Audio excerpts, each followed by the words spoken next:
G'day everyone. I thought I'd start off this video by mentioning the fact that the fix that I did in my last video for the flares on the brake lines was actually incorrect. What I should have done was cut off the tips and start it again, but I thought I could get away with just putting the die in and flaring it that way. But looking back at it now, it was wrong, and someone in the comments called me out. So I've just deleted that part out of my last video just to make sure that no one copies what I did, because it's incorrect. And you need your brakes to work. So thank you to everyone who has been commenting. Appreciate all the support. Also appreciate all the guidance that I've been getting when it comes to the stuff that I've been doing wrong. So we're obviously going to fix it just simply by cutting off the tips and flaring them again. Hopefully third time's a charm. And yeah, let's get into it. Alright, so I've cut off the end.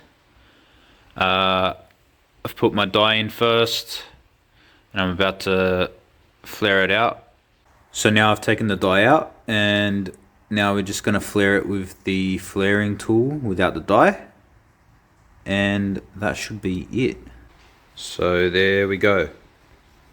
Now I have a properly double flared brake line end. And as always, don't forget to put your nuts on first, because once you do this, you can't put them on, obviously. And yeah, now it's fixed. Now I'll just do that to where I need to fix them up, and we can move on. Alright, so I've just got the tank here that I'm gonna start preparing it to paint.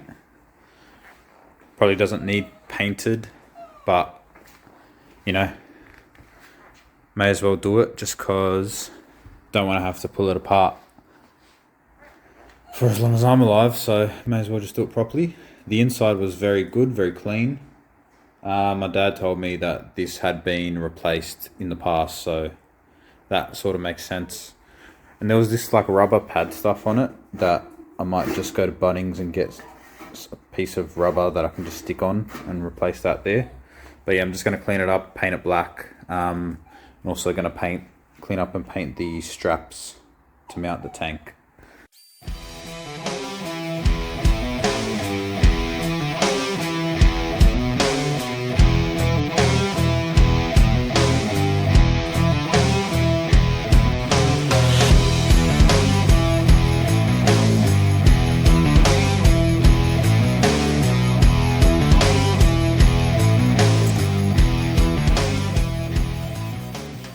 Right, so now that everything's painted and prepped, I'm gonna install the fuel tank now. It's pretty interesting how they did it. So you have these two brackets that hold your straps, in which you install extra brackets on for, I guess, to hold it from sloshing side to side. And they had like these rubber isolators on them. Well, it was actually on the fuel tank, but I've installed them on the actual brackets just because I think that's easier. And then I'm also putting a bit of like this rubber foam stuff on the fuel tank between where the straps will go, just so it doesn't touch metal to metal and ruin the paint. So there's the fuel tank installed. Was a bit of a mission. I'll go over how it's done. So obviously you've got these first two brackets here, they just bolt into the chassis. Then you've got these brackets here that I've put a bit of rubber material on, and they bolt with the straps. So that's where it gets a bit painful, especially if you're trying to do this by yourself. I'd suggest getting someone else to help you, because someone's going to have to hold the tank and someone's going to have to put the straps around it. At least that's what I had to end up doing.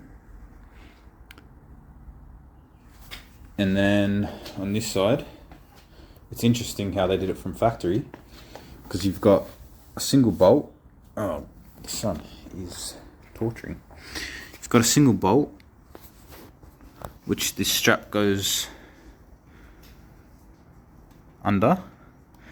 Then you've got this bracket here that stops the tank sliding back and forth, and you bolt that up see if you can see there. You bolt that up with a larger washer, and then a nut, and then your understrap comes up, and then you get another nut to tighten up the understrap, and then that squeezes the two straps together and holds your tank in. Yeah, so now it's solid as. And it was a bit difficult to find how to do it because the internet wasn't much help. There's not very good pictures out there. So yeah, if you're doing it yourself, that's how it's done. So now I figured I'd start taking apart the doors. They're not in very good shape, as you can tell, but I'm hoping I can try and save them.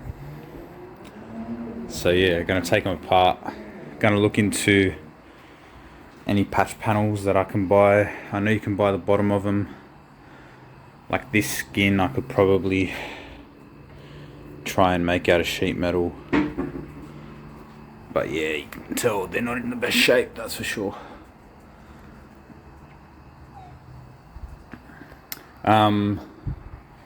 And also, say for the cab, you can see that bottom right corner is all good, but this bottom left corner here, they've done something weird when they repaired it. I think it's full of bog or something there, so I'm gonna have a look into that area. And then obviously I know for the fenders, for the guards, sorry, I'm gonna need the bottoms of them just because they're fully rotted away. And then also for the cab, it's mostly good except the cowl area. I don't know if you can see here, there's a few pinholes there. It's the same on both sides, so I'm gonna try and maybe order them. I know you can get just up to here, I think. And that'll help me out anyway, because it will have the HZ bump here that lines up with the hood, so I need to do something there anyway, so I may as well just do that. And yeah, so have a look at the doors, see, obviously I'm gonna need to repair them somehow, but see what panels I can order off of eBay or Rare Spares or something, and then yeah, order them and hopefully get them in next week and start working on repairing these panels.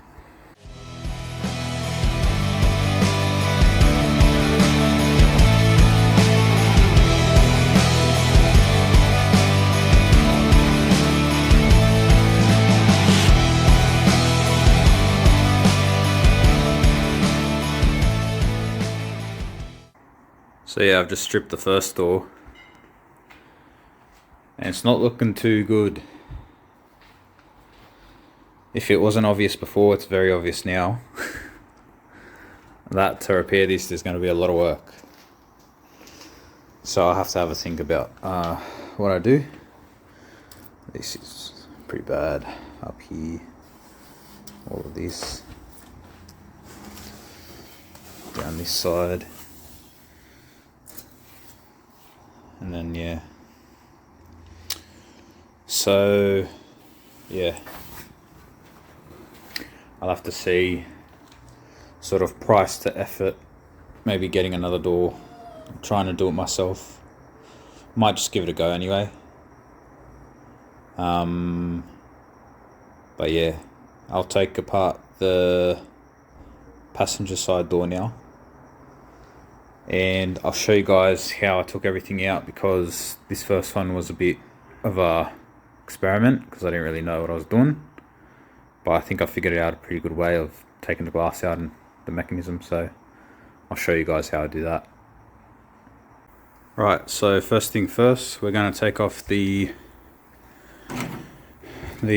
rubber around the door, and also in no particular order, just take out all the bolts. So you're going to have a bunch of bolts on the inside of the door. You got 2 here, one here, a couple there. Just take them all out. Doesn't matter which order you take them out in. And also on the inside of the door here, we've got a screw here, screw here, screw here, screw here, and another screw here.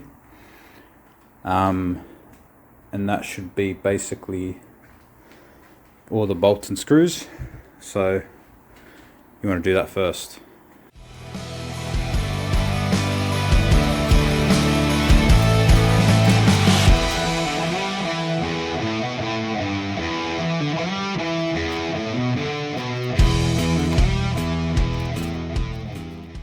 Alright, so once all the bolts are out, there's going to be a few things that you have to do on the inside. So there is well, that you don't have to worry about, but there is a pin to the lock over here. If you can see, right, it's harder than I thought. So there's a lock, this lock right here, and there's a rod that goes to there that's actually already out, so you don't have to worry about that. But then there's this one over here that I'm shining my torch out right here, that goes to the door handle, and you just have to, there's a clip on it that you just flick up. They're pretty much all the same, so this lock one isn't in, but if it was, there's another clip on that. So there's just a few clips on the locking mechanism on the door that you're gonna have to undo. And if you want, you can undo the one to the handle on the inside there. So we'll do that now. My mistake, the one to the lock is actually right there where my finger is, so undo that one too. And there's this retaining clip here on the lock that you just need to slide out there, and then the lock should just come out. Give it a push, and then just need to maneuver it around the locking mechanism rod. There we go, it's out. And then there's just 2 nuts there to undo to get your door handle out. So now that's everything dismantled. The last couple of things left to do is we have to take the inner mechanism out. And so mine's got an electric motor on it. So what you do is you just push on the back of it forward, and that should get these rollers, because there's rollers in the rails here, they need to slide out. So if you just push and give it a bit of a shake, should be able to, this one's stuck in there, but maybe I'll just give it a pull back.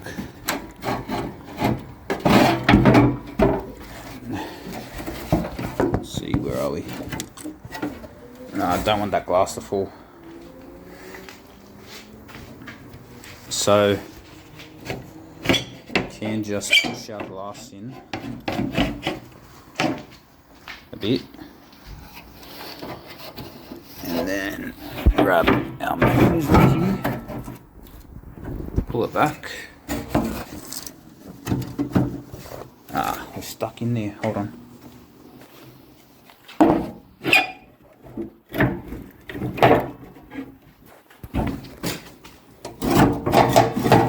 Go.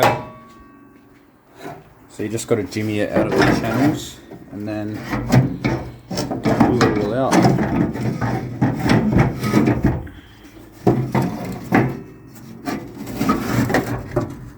Actually, what I might do is take that glass out first, just so it doesn't fall. You can just take it out this way.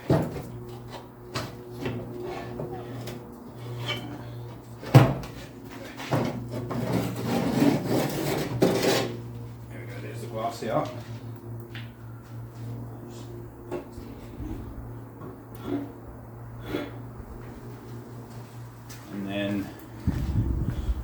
mechanism you can just pull out of this hole.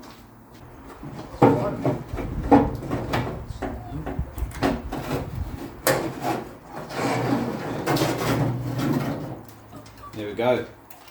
That's a door fully stripped. I forgot to mention, just to make sure you take the Bailey channel out. So that's this rubber that seals the window. And also there's a screw here that holds this inner Bailey holder in. So just take that screw out. I missed it on my last one because it was rusted away, so I could just pull it out. So there you go, there's 2 rotten doors for you. Jeezer. That passenger side one is really bad on the outer skin. I might be in over my head. We'll see. Tell you what though, I reckon the hardest part is going to be the frame around the windows. Look how bad that is there. It's pretty terrible on both of them. Driver's side in there. Oh. Down here, that's bad. Oh. Over here, same spot. That's a lot of work. So just wire-wheeled back the bottom left of the cab there and uncovered what was underneath, and you can see there's a bit of filler dust there on the floor. They've done a patch repair there and just put a layer of filler over, and I'm not really a big fan of how it looks, so I'm going to try and repair that back to original in the next episode. I'll also try to do some rust repairs on the doors and fenders, and I also forgot to mention that there's an area over here that I'm going to need to fix up. So this is where the door hinges bolt in. You can see somehow it's been bashed in there. And also there's a few rust holes, I suspect, from when this cab was sandblasted. And there's also cracks around the hinge plate. So I think the best way to do it is to just cut this area out, do a patch panel there, weld up the holes, and then just weld up these cracks here. But yeah, let me know what you guys think I should do there. I'm not very confident in replacing the whole, relocating the holes there, because it's pretty important for door alignment and I don't want to really be messing around with any of that. But yeah, thanks everyone for watching. Got the petrol tank in. I've also painted up the filler neck over there, ready to go in as well. So yeah, I'll see you guys in the next one. Please be sure to like, comment and subscribe. Thanks guys.